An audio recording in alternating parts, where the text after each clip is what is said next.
Сәлем достар, бүгін мен сіздермен саңырауқұлақтан жасалған өте дәмді тағамның рецептісімен бөлісетін боламын. Және де осы видеоны көру арқылы сіздер саңырауқұлақты қалай дұрыс пісіру керектігін үйренетін боласыздар.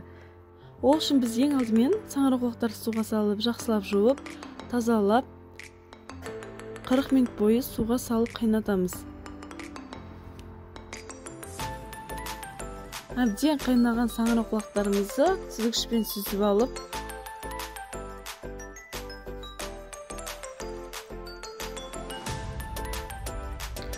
саңырауқұлақтарымызды турап, қызып тұрған отқа май құйып қуырамыз.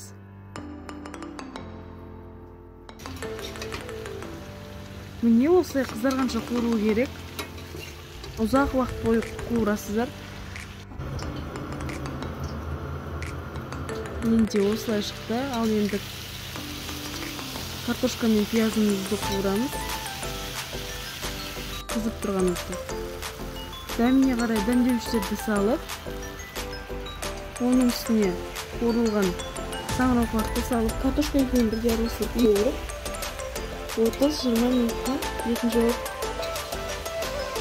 демдеп қоямыз.